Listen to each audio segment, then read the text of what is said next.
Io credo che alla gente non sia stata spiegata esattamente la differenza, perché i dati statistici che noi abbiamo, noi alla Camera e in Parlamento, sono molno diversi. Cioè, prego di dirmi la differenza. Gliela do subito, però volevo spiegare esattamente qual era il limite. No, ma è giusto che la gente sappia esattamente. L'affidamento condiviso è quello per il quale il figlio minore ha diritto di avere adeguati rapporti costantemente con entrambi i genitori. L'affidamento congiunto prevede il consenso di entrambi i genitori ad avere rapporti costanti con i figli.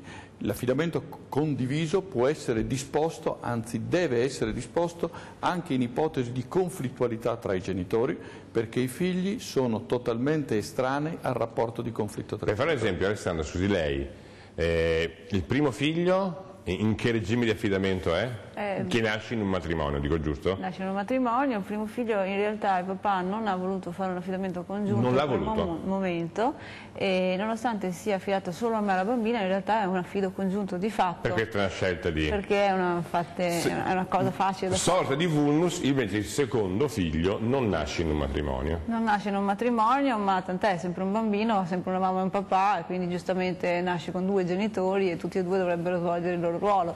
Però bisogna fare i debiti distinguo, perché io sono d'accordo con il papà separato che non tutte le situazioni sono riportabili allo stesso tipo di genitori, ovvero non tutte le situazioni sono neanche riportabili allo stesso tipo di avvocati. Ci sono avvocati che fanno da mediatori e ci sono avvocati che, ahimè... Quindi nel caso del bambino comunque che non nasce in un matrimonio, poi per regolarlo, cioè non è nei patti della separazione. La cosa è molto più complicata e anche molto più lunga tecnicamente, per quanto poi già i nostri tribunali sono lenti, già le procure sono lentissime, ci sono anche situazioni molto diverse, perché io vengo fuori da una situazione di maltrattamenti anche di bambini, e quindi la tempestività dovrebbe essere il momento più importante, ma anche l'attenzione. Perché è il tribunale dei minorenni che si occupa in questo caso del minore? Il tribunale dei minorenni, ma anche la procura, ma anche il tribunale civile, perché c'è uno spezzettamento legislativo. È un po' di confusione. Lincetta, voleva intervenire per raccontarci cosa?